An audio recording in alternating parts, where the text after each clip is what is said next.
Olá a todos, sejam bem-vindos a mais um estudo no canal Brasil Pensa. Nesse momento nós vamos falar sobre o princípio da não contradição, que possa ser proveitoso, que nós possamos ter uma noção a mais sobre esse princípio e sobre a importância da lógica na nossa vida. Vou iniciar então com um trabalho, um artigo, e vou colocar aqui o PDF para que nós demos o início. Bom, ele diz o seguinte, o artigo é o atenuamento do princípio da não contradição a partir do conceito de pontos de acumulação. Karine Kreuer, ela esse trabalho que ela fez Universidade Federal do Mato Grosso, mestre em estudos de cultura contemporânea. Estudos de cultura contemporânea. Então, é uma análise sociológica, né? Um aspecto social de um princípio lógico. Nós vamos ver, então, como ele se desenvolve. Bom, eu vou colocar aqui o princípio da não contradição. Diz o seguinte, wikipedia.org. Na lógica clássica, o princípio da não contradição, ou da contradição, lei da não contradição, afirma que duas afirmações contraditórias não podem ser verdadeiras ao mesmo tempo. As duas proposições A é B e A não é B são mutuamente exclusivas. Dito de outra forma, nada pode ser e não ser simultaneamente. Você pode até pensar se essa fala realmente se aplica a tudo que existe, porque ele fala, nada pode ser e não ser simultaneamente. Mas existem formas, eu acredito que é bastante simples de percebermos isso.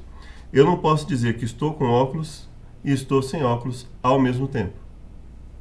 Existe um instante em que eu estou com óculos. Nesse instante eu não posso dizer que estou com óculos e sem ele ao mesmo tempo. Agora eu não posso dizer que estou sem óculos e com óculos ao mesmo tempo. Eu não posso ao mesmo tempo, eu não posso determinar no mesmo objeto, ao mesmo tempo, sob o mesmo aspecto, que algo é e não é ao mesmo tempo. Qual a importância disso? A importância disso é que, quando nós vamos analisar alguma coisa, por exemplo, a casa está em ruínas ou não, por exemplo. Então, se eu tenho um ponto específico, eu vou analisar, as paredes estão com trincas enormes, eu consigo ver outro lado, não é? A cada momento a parede ela está ruindo, ela está se quebrando, o teto está caindo, e eu digo assim, eu não posso dizer que a casa está ruindo e não está ruindo ao mesmo tempo. A casa está caindo e não está caindo ao mesmo tempo. Eu não posso dizer que eu estou no carro e fora do carro ao mesmo tempo. Imagine que alguém leve uma multa e ele diga assim, olha, pelo princípio da atenuação, né, pela atenuação ou pelo atenuamento do princípio da não contradição, eu posso dizer que pelo fluxo contínuo do tempo, no momento em que eu fui multado ali, porque, né, eu passei pelo radar e estava acima da velocidade, eu estava e não estava acima da velocidade ao mesmo tempo. Né? Ali, aquele momento na história da eternidade, ele faz parte de um momento que está dentro de um contexto. Então, veja só a dificuldade que isso me traz. Então, eu não posso fazer esse tipo de afirmação sem prejudicarem muito a análise de qualquer coisa na nossa vida. Tudo que nós temos precisa de uma definição clara sobre algo. Eu não posso dizer que algo é e não é ao mesmo tempo. Vamos continuar então. Princípio do terceiro excluído. Se duas proposições são contraditórias, uma delas é verdadeira e a outra é falsa. Site Exag, o Exag, ele diz, né? No princípio do terceiro excluído, duas afirmações contraditórias, uma delas é verdadeira e a outra é falsa. Ou seja, eu não posso dizer que se eu tenho duas afirmações contraditórias, que elas são corretas sobre o mesmo objeto, ao mesmo tempo e sobre o mesmo aspecto. Eu não posso dizer isso, eu não posso determinar que... vamos imaginar, por exemplo... eu vou comentar um pouco mais na medida que eu for lendo o artigo, mas eu não posso dizer, por exemplo, que eu tenho filha, né, tive minha filha, e falei, não, eu sou e não sou o pai dela ao mesmo tempo sobre o mesmo aspecto. Eu não posso dizer isso. Né? Eu não posso levantar essa imprecisão, por exemplo, para justificar, por exemplo, que eu não vou cuidar, alguma coisa nesse sentido, que eu posso determinar se eu quero ou não. Se nós fizéssemos esse tipo de coisa na imensa parte do nosso tempo, nós teríamos muitos problemas, né? Eu não posso dizer que no semáforo, no sinal ali, está vermelho e verde ao mesmo tempo. Eu não posso dizer assim, não, eu estou dirigindo, então, sinal vermelho. E eu digo assim, não, ele está vermelho e não vermelho ao mesmo tempo. Ou seja, ele me impede de passar, mas ao mesmo tempo ele me permite passar. Isso ocorreria o que no trânsito? Ocorreria um verdadeiro desastre. Então, o princípio da não contradição, ele nos ajuda a estabelecer critérios para determinar as coisas, para organizar as coisas, para entender, né, e para permitir que haja um critério claro sobre o que nós vamos fazer. Né? Para isso que nós vivemos, assim nós deveríamos agir em tudo que nós fazemos. Né? Então vamos dar continuidade aqui ao material, vamos pegar alguns pontos, e olha que interessante, e isso obviamente ela é de uma área, estudo de cultura, uma área mais social, mas isso poderia acontecer em qualquer situação. Não é? A contradição é para o pensamento lógico a incapacidade de raciocinar de maneira coerente e eficaz, assim como nós demos os exemplos. O critério para um pensamento racional coerente e consistente é fornecido então pela lógica. Giovanni Reale ressalta que no conjunto dos princípios e postulados da lógica aristotélica, existem alguns, como o PNC, que deve ser obedecido, ou seja, não se pode afirmar e negar do mesmo objeto, ao mesmo tempo, sob o mesmo aspecto, essa contradição. Não é possível para uma mesma coisa pertencer e não pertencer. E aí ela vai se utilizar de alguns outros pensamentos, alguns outros pensadores, e ela vai dizer, por uma grandeza infinitamente grande se entende uma grandeza que seja em relação à unidade, uma totalidade, cujo todo conjunto finito de unidades não seja mais que uma parte. Nós definimos geralmente o infinito como um símbolo. Um símbolo de algo tão grande quanto eu queira, por exemplo, quando eu vou representar o infinito, como eu posso representar algo efetivamente que não tem fim. Então, qualquer pedaço do infinito que eu pegue, ele sempre será limitado. Qualquer pedaço do infinito que eu pegue, ele sempre será limitado. Então, ele nunca vai representar o infinito. Então, tudo estava muito bem definido, né? E aí fala sobre o ponto no tempo, né? Assim, tanto espaço como tempo é infinito, mas eu posso pegar pontos finitos no tempo. Então, por exemplo, o espaço é infinito, mas eu posso me colocar aqui no espaço em que eu estou, né? Eu estou num espaço finito, né? O espaço em que eu estou sentado na cadeira, se eu pensar nessa sala em que eu estou, é um espaço finito, ele tem uma medição específica. Se eu pensar inclusive na altura, existe uma limitação aqui de espaço, né? Tanto em altura, em largura, comprimento.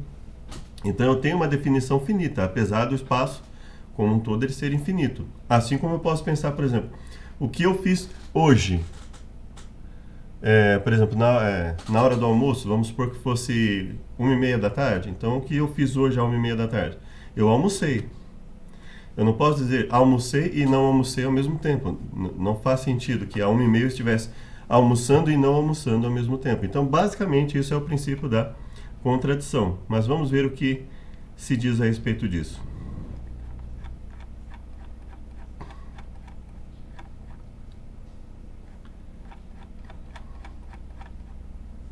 Vamos mais à frente.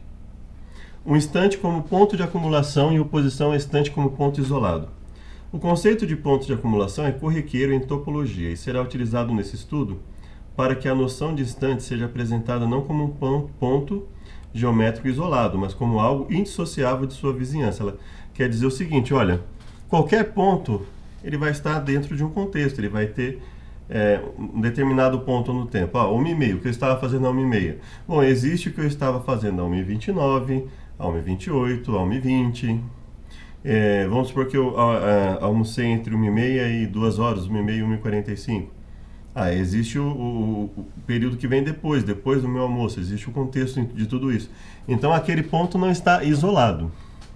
Até aí, nós não temos nenhuma novidade a respeito disso, mas olha como a coisa vai se prejudicando. Um ponto da linha de tal forma situado que qualquer que seja a sua vizinhança em um conjunto P, nessa pode encontrar infinitos outros pontos de P, por vizinhança de um ponto, entende-se qualquer intervalo que contém tal ponto a seu interior. Aqui é uma fala de George Cantor, né? Ou seja, aqui não muda em nada o princípio da não contradição. Até o momento não muda em nada. Só está dizendo que, olha, eu posso definir entre os pontos próximos a ele. Se eu pegar se eu pegar o conjunto dos números naturais, por exemplo, né?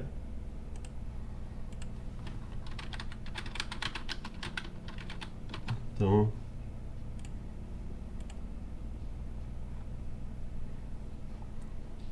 se eu pegar aqui, por exemplo, eu tenho...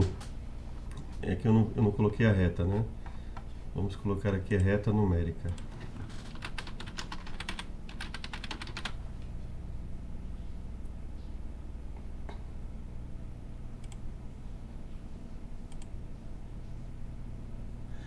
Se eu ampliar aqui essa reta numérica, então o que eu posso dizer aqui? Eu tenho entre o 10 e o 11, eu tenho, por exemplo, os decimais, né? 10,1, ou seja, 10 inteiros e um décimo, 10,2, 10,3. Então, nenhum ponto é isolado. O ponto 11 aqui, por exemplo, ele vai ter próximo a ele, se eu considerar os números naturais, o 10 e o 12. Se eu considerar os decimais, eu vou ter o 10,9, 11,1. Se eu considerar os números reais, né, aqui eu vou ter infinitos pontos entre 10 e 11. Se eu pegar entre 10,9 e 11, eu também vou ter infinitos pontos. Então, eu tenho sempre infinitos pontos. Basicamente, não tem muito problema no que ele falou aqui. Não é? Ou seja, todo ponto ele vai estar dentro de um conjunto de outros pontos. Ou seja, cada episódio que nós passamos no tempo, quando eu ando de carro, por exemplo, eu estou ali num ponto específico do espaço, que está num contexto de um espaço maior e etc. Num período de tempo também. Então, por exemplo, se eu me levanto às 8 horas da manhã e vou para o meu local de trabalho. Então, eu estou ali dirigindo, eu vou estar em um ponto do trajeto, mas passado um tempo eu vou estar em outro ponto. Então, o que ele está dizendo é basicamente isso, ou seja, os pontos eles são analisados conforme quando você está no local. Então, ou seja, existe o passado, o presente, o futuro, existe o ponto 11, o ponto anterior ao 11, o ponto posterior ao 11. Basicamente, ou seja, não há nenhuma afetação, né, nenhum problema na ideia, né, do princípio da não contradição, ou seja, de que eu preciso de elementos concretos. Eu não posso dizer que duas coisas contraditórias ao mesmo tempo sejam verdadeiras sob o mesmo ponto, no mesmo aspecto. Eu não posso dizer isso. Então, vamos ver o que ela fala aqui no trabalho. Dessa maneira, todo instante de tempo situado em um contínuo linear é um ponto de acumulação.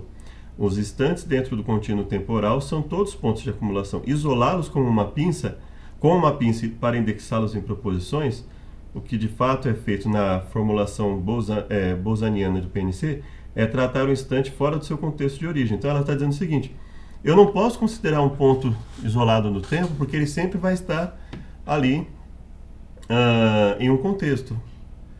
E aí eu pergunto, por que não? Eu posso, se alguém me perguntar, olha, o que você comeu no almoço? Eu não posso simplesmente dizer assim, olha, eu não posso definir o que eu comi no almoço, porque o momento em que eu almocei ele está associado a uma série de momentos da minha vida anteriores e posteriores. Então eu não posso simplesmente pegar o momento em que eu almocei com uma pinça e dizer objetivamente, olha, eu comi arroz, feijão, ovo, tomate, alface. Eu não posso dizer isso porque isso seria isolar com uma pinça. Veja que é uma aplicação errada de um conceito correto.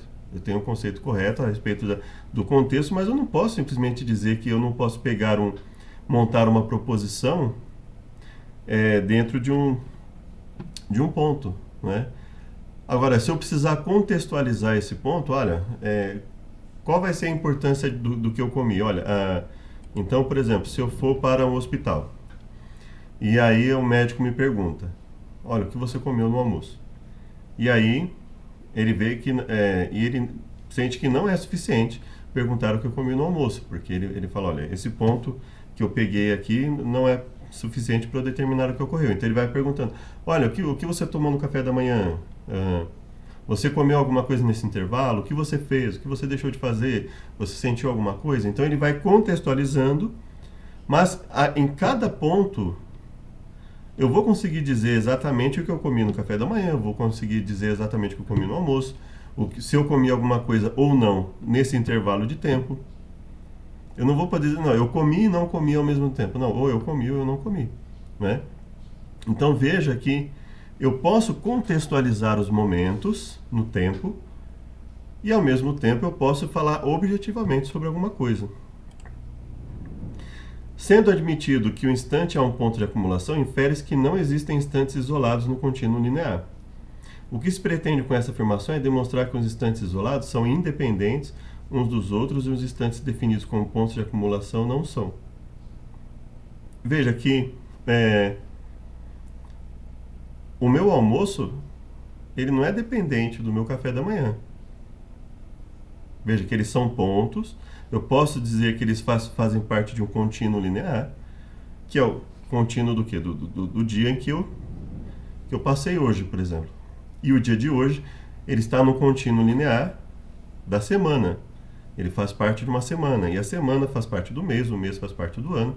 Então, veja, eu sempre vou ter um período do tempo dentro de um contínuo linear. Ou seja, eu vou ter o horário do meu almoço dentro de uma linha do meu dia, né? O meu café da manhã vai estar dentro de um ponto ali na linha do meu dia. Então vamos supor que eu tomei café da manhã às 7 horas da manhã. Almocei meio-dia. Sei lá, tomei o café da tarde às 4 horas da tarde. Jantei às 8 da noite. Então veja, todos estão no contínuo linear, não significa que eles sejam interdependentes. Não sei, o meu almoço não depende do meu café. Eu posso tomar café e não almoçar. Eu posso almoçar e não jantar. Então veja que o fato de eu dizer que algo está no contínuo não quer dizer que ele seja dependente, né? Que eu não posso fazer esse tipo de afirmação. É lógico que eu estou falando de uma forma bem simples, né? Mas eu acredito que é uma forma clara de nós percebermos o que está sendo falado aqui, não é? Então, o que diz? Se todo instante possui uma vizinhança de instantes, então cada momento de tempo dentro do contínuo temporal apresenta o entorno de instantes passados e futuros que orbitam no momento presente, que é basicamente o que a gente falou, né? Olha, se o meu almoço ele está dentro de um contínuo, eu tenho passado, café da manhã, futuro, jantar. Passado, em relação ao meu almoço, café da manhã. Futuro, meu jantar. E eu tenho todo o entorno disso. Então, tomei café da manhã, o meu passado. Então, acordei às 6 horas da manhã. Tomei café da manhã, aí escovei os dentes, tal, lavei o rosto. Tomei café da manhã às 7 horas da manhã. Aí, liguei meu computador, me preparei para trabalhar, comecei a trabalhar. Aí tomei meu café da manhã, continuei meu trabalho. Aí de repente, tudo isso é passado, olha só. Ao meio-dia eu almocei. Ok, meio-dia eu almocei. E depois do almoço, ó, continuei meu trabalho, continuei meu trabalho, continuei meu trabalho, tarará. Futuro, eu jantei, terminei meu trabalho, bati ponto, preparei alguma coisa para jantar e jantei. Então veja, eu tenho um momento, meu almoço, dentro do contínuo temporal, meu dia, o entorno de instantes passados e futuros, tudo que eu fiz antes e depois do almoço, que orbitam no momento presente. Nada disso tornou o meu almoço dependente ou interdependente do que eu fiz anteriormente. Ele não é necessariamente dependente, eu tenho uma independência. Eu posso tomar café e não almoçar, eu posso não tomar café e almoçar, eu posso tomar café da manhã, não almoçar, jantar. Então veja que eu não tenho não existe uma obrigatoriedade. Se eu tomei café da manhã, eu vou almoçar. Se eu não tomar café, eu vou almoçar. Não. De repente eu posso fazer um jejum, eu posso não tomar café da manhã, não almoçar, não jantar. Ou eu posso não tomar café, ou então eu posso começar o jejum, não tomei café da manhã, não almocei, de repente a fome bateu, fui lá, tomei um café da tarde. Então veja, eu não tenho uma interdependência. Eu tenho uma independência de fatos. Com base no pensamento de Agostinho, pode-se inferir que a noção de instante, que fundamenta a obediência estrita ao princípio da não contradição, é possível dentro do contínuo temporal. Um instante isolado não existe. Ótimo, né? Não existe um instante isolado, mas isso não significa que o princípio da não contradição ele é impreciso, ele é relativo, que eu posso relativizar as coisas, né? E existe um motivo muito claro para esse tipo de trabalho, né? O presente do qual Agostinho se refere é um momento breve, tão breve que não há como medi-lo. Se o tempo caracterizado como uma reta linear é uma construção ideal elaborada pela ciência, pela matemática e pela física, para permitir a medida dos deslocamentos dos corpos no espaço, o que devemos considerar a respeito do princípio da não contradição? Como entender o interdito da atribuição simultânea de propriedades contraditórias em um tempo vivido e experimentado pela faculdade humana da memória, que de fato possibilita a experiência do antes e do depois, a experiência da sucessão, do mover-se contínuo do tempo, ininterrupção, fluidez dos instantes, correspondência que existe entre os instantes que se sucedem. Veja, isso a gente chama de verborragia, né? Quando você fala muita coisa sem esclarecer nada. E assim, com todo respeito, né? Mas assim, nada disso afeta o princípio da não contradição, né? Fluidez dos instantes. Olha, eu estou no agora e depois eu vou para o depois. Mas é possível que eu delimite dentro dessa convenção de tempo que é precisa, que existem critérios precisos para essa determinação de tempo, eu posso estabelecer fatos da minha vida, não é? Eu posso estabelecer, olha, é difícil estabelecer para cada milésimo, é difícil estabelecer para cada segundo, olha, mas se eu estabelecer um período de meia hora, eu posso estabelecer perfeitamente, olha, almocei entre meio-dia e meia, ponto. Não existe uma fluidez, eu não posso determinar que eu estava almoçando, né? Quer dizer, se eu estou ali, um prato de comida, estou comendo, comecei ali a 1 hora, e quando foi 1h30 eu terminei de comer, então eu estava almoçando nesse período. Não existe nenhuma fluidez aí que permita dizer assim, olha, eu não posso dizer que eu estava almoçando nesse período. Isso não faz sentido. Percebe que é um conjunto, é um amontoado de ideias aqui que simplesmente não se sustentam, elas não conseguem atenuar o princípio da não contradição. Ou seja, a ideia de que se eu tenho duas coisas contraditórias, elas não podem ser verdades ao mesmo tempo, sobre o mesmo aspecto, e em relação ao mesmo objeto, né? Objeto, tempo e aspecto. Só para a gente se firmar bem na questão inicial da ideia, né? Afirma efetivamente se o tempo vivido é o tempo da consciência, da memória, contínuo temporal e do instante do ponto de acumulação em frontal posição ao instante isolado, fragmentado e caracterizado como ponto geométrico, o princípio da não contradição poderá ser atenuado, perdendo assim sua postura de inviolabilidade e seu caráter ontológico absoluto. E aqui nós encerramos com a leitura do trabalho. Se você quiser dar continuidade aqui à leitura, né? Um instante é o que terminaria uma duração se ela se detivesse. mas ela não se detém. O tempo real não poderia, portanto, fornecer um instante. Esse provém do tempo do ponto matemático, isso é, do espaço.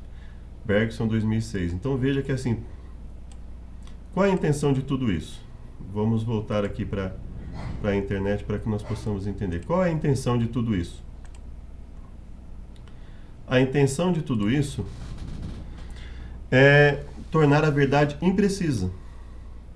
Tornar a capacidade que nós temos de tornar objetivo uma fala, torná-la imprecisa. Não é? E isso é um grande problema. Isso é um grande problema porque eu perco toda e qualquer referência e eu fico na dependência do que alguém vai dizer. Eu anulo toda a estrutura, toda a capacidade que nós temos de analisar a estrutura de um argumento para me posicionar efetivamente em quem vai falar esse argumento. Vamos pensar no seguinte. Vamos pensar no processo criminal. O promotor acusa, eu tenho ali a defesa por um advogado, pela defensoria, então, e aí, depois de tudo, tem a audiência, tem as alegações, o juiz vai decidir. O juiz pode dizer assim, olha, julgo procedente.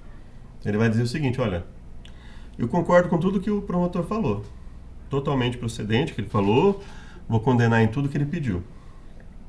Ele pode dizer assim, julgo improcedente, absolvo o réu, ou a ré, né, absolvo, e ele fala, é improcedente. Ou ele pode dizer assim, julgo parcialmente procedente. Então ele fala assim, olha, concordo em parte com o que foi dito pelo Ministério Público, e em parte eu não concordo. Veja que em nada disso foi ferido o princípio da não contradição. Ele não disse assim, ó, nesse aspecto aqui, eu condeno e absolvo o réu ao mesmo tempo em relação ao mesmo fato, em relação à mesma condição. Não existe. Ele não diz assim, ó, absolvo e condeno o réu de forma que ele será preso e solto ao mesmo tempo. Isso não existe, né? Nem mesmo no mundo do direito, que é um mundo que ele tem muita relatividade. Ou seja, eu tenho o pedido do promotor, eu tenho o pedido da defesa, e o juiz vai considerar que ou o Ministério Público está correto em todos os aspectos, e ele condena em tudo, ou a defesa está correta em todos os aspectos, e ele absolve, considerando que ali teve um pedido de absolvição, ele concordou, e ele fala, não, é inocente, acabou, né, não vou condenar ninguém. Ou ele concorda parcialmente com cada um dos lados. Ele fala, ó, concordo com você nesse ponto, concordo com você nesse ponto eu discordo, não concordo que realmente tem que condenar, mas não da forma que foi pedido, não relativamente, não necessariamente nesse crime. Então veja, o princípio da não contradição existe inclusive no mundo do direito, que é um mundo que, via de regra, eu posso ter uma decisão de um juiz e um tribunal mudar essa decisão. Então eu posso ter os recursos e essa decisão ser modificada. Mas veja, se um juiz condena e o outro tribunal absolve, então vamos supor que o promotor ele pediu para que condenasse o réu por um furto simples. Ponto, só isso. O juiz não vai dizer assim, condeno e absolvo o réu ao mesmo tempo pelo furto simples. E aí, condenou ou absolveu? Ele pode dizer o seguinte, ó, nesse aspecto eu condeno, nesse aspecto não, eu acho que o crime não foi necessariamente esse, né? Então, mesmo quando ele diz parcialmente procedente, ele está dizendo assim, olha, concordo com essa parte e discordo dessa parte. Ele não está dizendo concordo e discordo ao mesmo tempo sobre o mesmo objeto, sobre o mesmo aspecto, não, ele fala, aqui, nesse ponto específico, eu concordo, condeno. Aqui, nesse ponto, eu não concordo, não condeno. Ou, concordo que ele deve ser condenado, mas nessa circunstância. Então, existe uma série de fatores aí, mas o princípio ele não é anulado nesse aspecto. Tem um paradoxo do barbeiro, né? Há em Sevilha um barbeiro com as seguintes condições. Ele faz a barba a todas as pessoas que não fazem barba a si próprios. Então, veja só, ele faz a barba em todos que não fazem barba em si mesmo. Certo? E ele só faz a barba em quem não faz a barba em si mesmo. Então, se ele me perguntasse, olha, Marcelo, você faz a barba em si, né, você costuma fazer sua própria barba? E eu falo, sim. Ah, então não vou fazer sua barba. O que eu tenho que fazer para você fazer a minha barba? Você não pode mais se barbear. Né? Deixa de se barbear, né? Deixa a barba crescer para não ficar aquelas falhas, para não me atrapalhar na hora de tirar a sua barba. Ah, tá ok. E aí a pergunta é a seguinte: o barbeiro faz a barba a si próprio ou não? Veja só, se ele não fizer a barba, ele vai ser uma pessoa que não faz barba em si mesmo. Então ele vai poder fazer a barba nele mesmo. Eu sei que é estranho, né? Que é meio... E aí, bom, então se ele não fizer, se ele ficar parado, eu não estou fazendo a barba em mim mesmo, então eu posso me barbear. Só que se ele se barbear, ele estará fazendo a barba em si mesmo. E ele só faz a barba quem não faz a barba em si mesmo. Então, para que ele se barbeie, para que fique bem claro o enunciado, eu tenho que dizer o seguinte: ele faz barba a todas as pessoas que não fazem barba a si próprias, e com exceção dele próprio, obviamente, ele só faz a barba em que não faz a barba em si próprio. Então, ou seja, ele tem, obviamente que nós não estamos falando do direito de se barbear, nós estamos falando só do aspecto lógico. Então, veja só, para que não haja essa contradição nas falas, eu preciso acrescentar algo. Ele só faz a barba quem não faz a barba a si próprio, com exceção dele mesmo. Então, assim, ele abriu essa exceção para si mesmo. Porque, afinal de contas, ele é o barbeiro. Então, ele abriu essa exceção para si mesmo. Então, veja que são paradoxos, são exemplos que são colocados para dizer o seguinte: eu não posso dizer que algo é e não é ao mesmo tempo, sobre o mesmo aspecto, né, tendo em conta a mesma coisa. E aí você pode pensar assim, isso costuma existir? Bastante, né? Isso tem se tornado mais comum do que a gente imagina, né? Se nós formos parar para pensar, já não existe um critério muito objetivo para as pessoas definirem as coisas. Tem se tornado cada vez mais difícil as pessoas terem um critério objetivo para determinar as coisas, né? E qual a importância disso? Se nós, como pessoas, cidadãos, quanto mais nós tivermos o domínio desse tipo de circunstância, as coisas podem ser imprecisas, elas podem ter uma precisão melhor do que elas possuem, nossas leis podem ser mais precisas, a nossa interpretação das leis ela pode ser mais objetiva, mais precisa, a nossa interpretação de como as coisas funcionam, né, isso é importante para nós? Eu creio que seja muito importante. Quanto mais nós tivermos objetividade, quanto mais precisas for as nossas afirmativas, as nossas afirmações, melhor condição de entender as coisas nós vamos ter, né? Vou dar um exemplo do que aconteceu, e aqui eu vou colocar para vocês o princípio da casa dos pombos. Ele é um princípio simples, tá? Basicamente dizer assim, ó, eu tenho 9 espaços aqui para colocar pombos, ok? Se eu tenho mais pombos que casas, eu tenho só 9 casas. Se eu tiver mais do que 9 pombos, pelo menos uma casa vai ter 2 pombos. Se eu tiver 10, pelo menos uma vai ter 2 pombos. Se eu tiver 11, né? Aqui vamos supor que não caibam mais que 2, né? Então, se eu tiver 11, então 2 vão ter 2 pombos. Se eu tiver 12, 3 vão ter 2 pombos. Então, se eu tiver mais pombos do que casas, eu tenho 2 pombos em cada casa. Se eu tiver 8 pombos, pelo menos uma casa vai ficar vazia. Então, se eu tivesse 3, 6, 8. Se eu não tivesse esses 2 aqui, então eu tenho mais casas que pombos. Pelo menos uma casa vai ficar vazia. Quantas pessoas são necessárias, uma aplicação disso, né, para que se possa garantir que há pelo menos 2 fazendo aniversário no mesmo mês? 13 pessoas. Quer dizer, o mínimo de pessoas que eu preciso, considerando que 12 delas vão fazer aniversário. Então eu tenho 12 pessoas, cada uma fazendo aniversário em um mês específico, tá?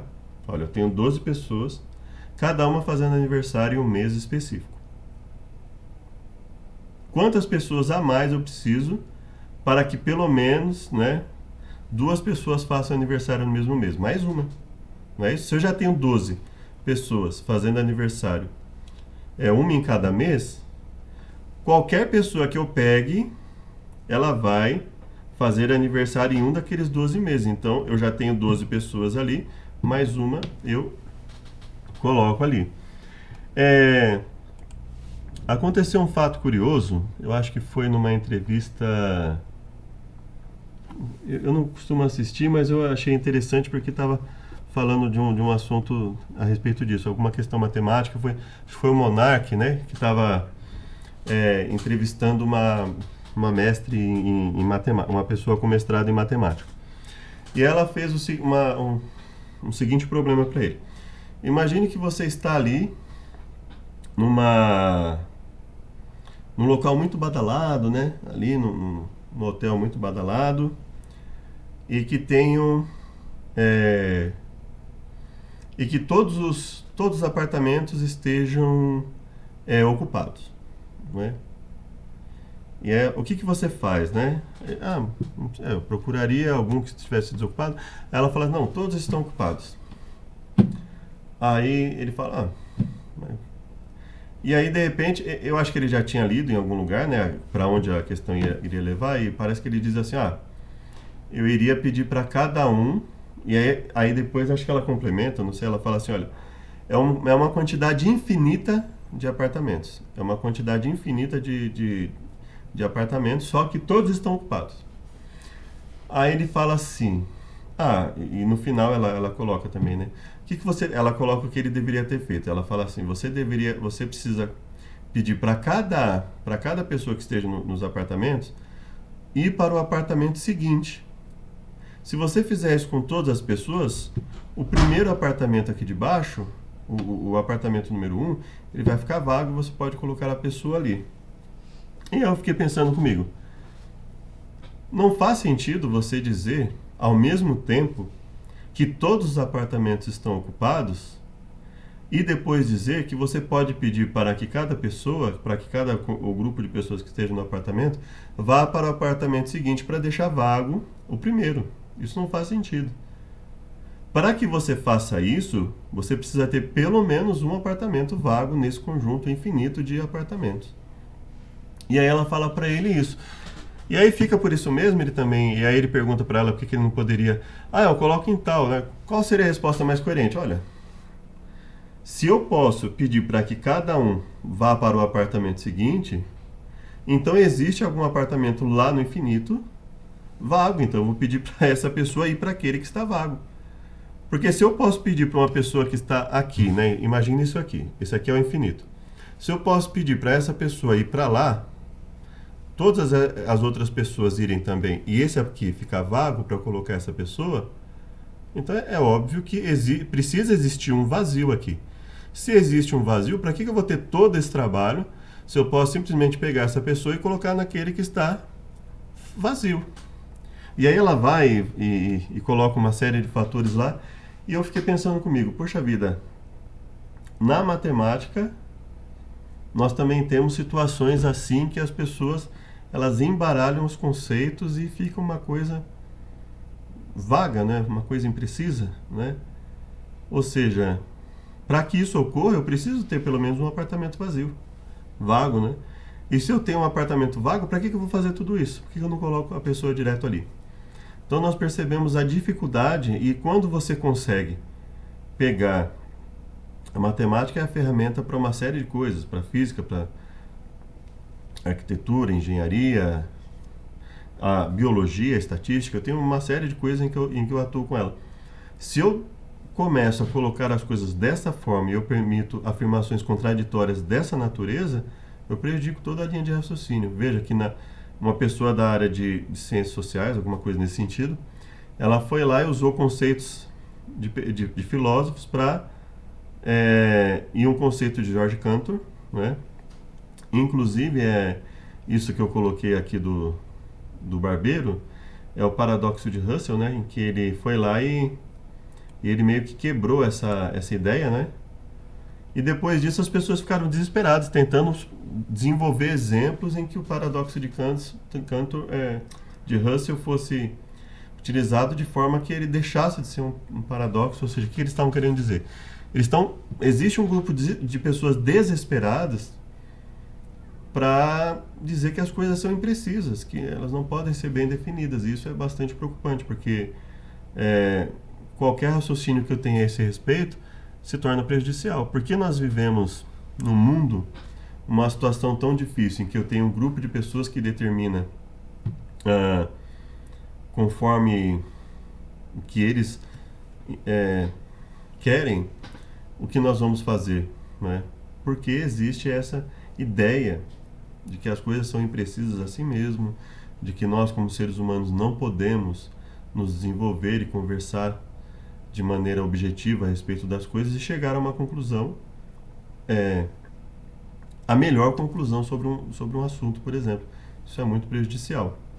Então eu espero que tenha ajudado, apesar da dificuldade do assunto, a entendermos que o princípio da não contradição ele é válido. Existem pessoas que querem derrubá-lo, porque existem pessoas que querem derrubar o conceito ou seja, de verdade absoluta, ou seja, de que eu não posso fazer afirmações contraditórias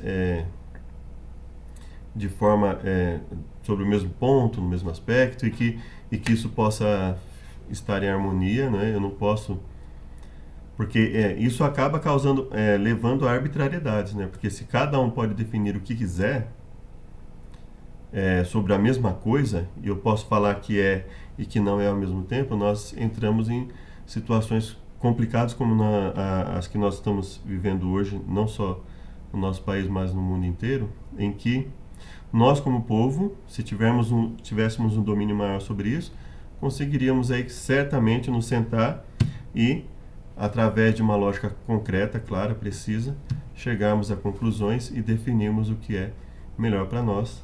Espero que tenha ajudado. Até a próxima conversa.